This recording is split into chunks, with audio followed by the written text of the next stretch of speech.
Hi guys, welcome back to my channel. My name is Jadesola, and in today's video we're going to be looking at how you can tell whether or not you can afford to buy a house. And this is solely based on how I would assess myself to know whether or not I can afford to buy a house. But it can serve as a guide to anyone who's looking to buy a property anytime soon. So let's get right into it. So here's how I would work out whether or not I'm able to afford to buy a house, and I'm working with a salary of £50,000. So now most lenders would borrow you up to 4.5 times your gross annual income.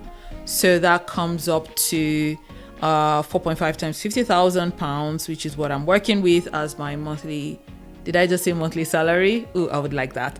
As my annual salary here, and that will come up to £225,000. Now, right off the bat, I know that I should probably be looking at maybe buying a house within this range. But then again, I still need to put down a 10% deposit. So I'm looking at a residential, purchase at this point. So 10% deposit. Let's say I'm looking at buying a £250,000 property. My 10% deposit is going to be £25,000. Right. I'm also going to need to pay broker's fees. So I'm basically just working out like all the monies that I'm going to need at this point. Let's say, I'm paying my broker £500. You may find a cheaper broker, or you may find brokers that are even also free. Another thing that you have to look at is your legal costs. So your solicitor's fees, let's put that at £1,500. Now, these are arbitrary figures. You can find, solicitors for £1,000 for £1,200. But yeah, these are like average costs.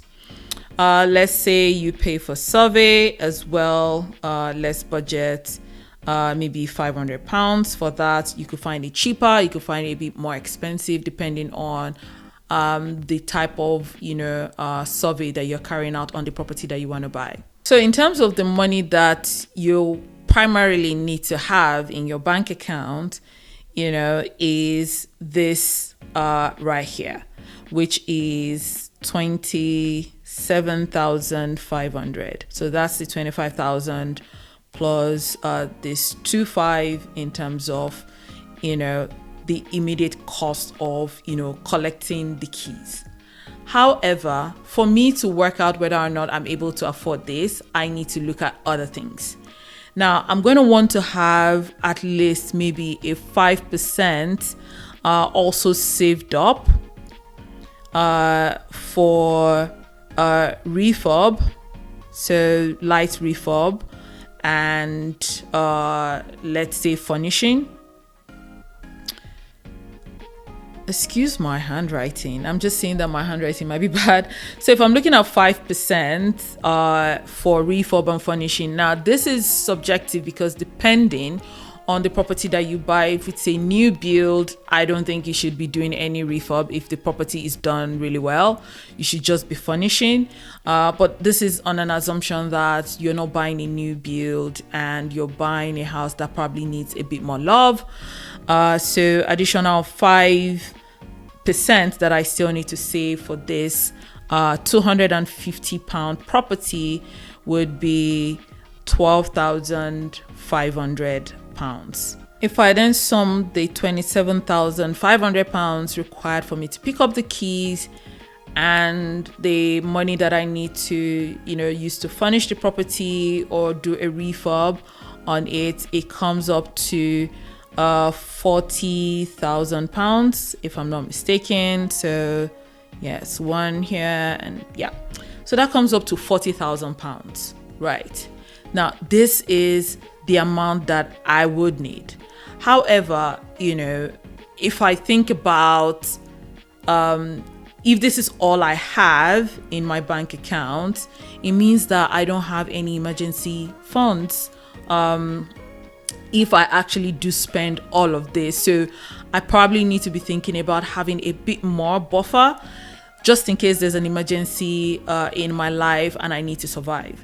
And the way I would work out the emergency funds would also be tied to the house.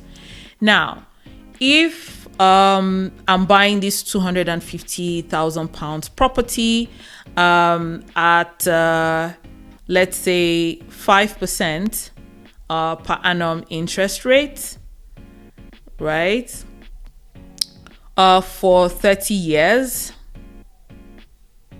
Now you can use any mortgage calculator online and just plug in this figure. So your purchase price would be $250,000 at interest rate of 5% for 30 years. It means you'll be paying on a monthly basis £1,207 and 85 pence. Now, this is monthly mortgage, right? If I also look at maybe other things that I need to spend money on, so repayment is this. Let's say I need to pay council tax. Yeah, I hope you can see this.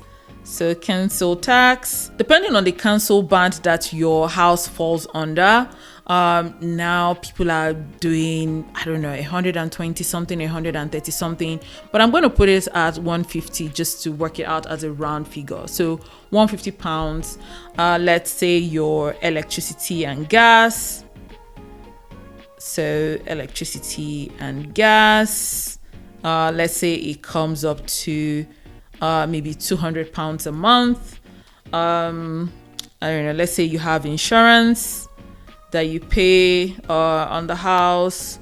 It might be less, let's say £50 a month. Let's say you spend food for a month, £200, and let's say transportation. So this is assuming that you don't have a car and you're not taking regular Ubers around on a monthly basis. Let's say you spend another £100, £100 a month. So this comes up to 1,907.85. So when I'm looking at the amount I should probably have in my emergency fund, so I'm working out 3 months of this. So I'm going to just round it up to, £2,000 a month. So if I want 3 months of emergency funds, it means I should have in my emergency funds £6,000. So for me to really feel comfortable going to buy this £250,000, I want to feel like I have £46,000 saved up in my account. This would be my ideal comfort zone. And I also like the fact that, I probably would not be looking at buying a property that is, say, £350,000 or £400,000 in this scenario, because I like the percentage proportion that this would amount to in terms of my take home. So it still gives me a bit more room to save. If you check the salary calculator for a salary of £50,000, your take home would probably be I think it's about £3,293 on a monthly basis. So if I work out the percentage of this, it comes up to about 57.9%. Now, I like this point, right? So usually I would like to save 20 to 25% of my salary, or my net salary on a monthly basis.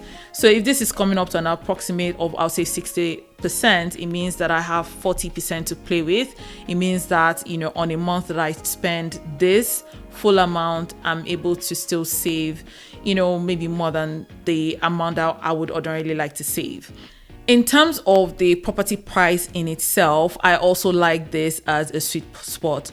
Although just looking at this percentage in terms of, what I'm going to be spending on a monthly basis versus how much I can save, it feels like there's a bit more room for me to play around with by increasing the purchase price a little bit. But the moment you do that as well, everything is going to increase down here. So if I was earning £50,000, I probably want to stay within the £250. It means I wouldn't be looking at buying in London. I would be looking at, moving out of London and finding a space where, I can afford to buy. Now, good news is that there are, a lot of, mortgage products that are coming into the market where you only need 5% deposit. And even as a visa holder, there are products now that you only need 5% deposit to buy a property. Now, if you're not on any visa here in the UK, there's a new product as well where you only need £5,000 as your down payment to buy a property. However, you always need to work out what your repayment is going to be, what the total cost of collecting the keys, what your refurb and furnishing cost is going to look like, what your monthly payment is going to look like versus your monthly, salary and all the other expenses that you have to cater to. So if you're able to, access any of these products, it can significantly reduce the amount that you need to save up for before you think about, buying a house. Again, like I said, this is based on how I would assess my situation, just really thinking about how much I earn, how much, it will cost me on a monthly basis to live while I'm paying the mortgage, how much, emergency funds I would like to have in my bank account, and, just all-round assessment of my financial well-being if I'm thinking about whether or not I can afford to buy a house. So that's it for today. If you've enjoyed this video, please make sure you like, subscribe and share, and I will see you next time. Bye.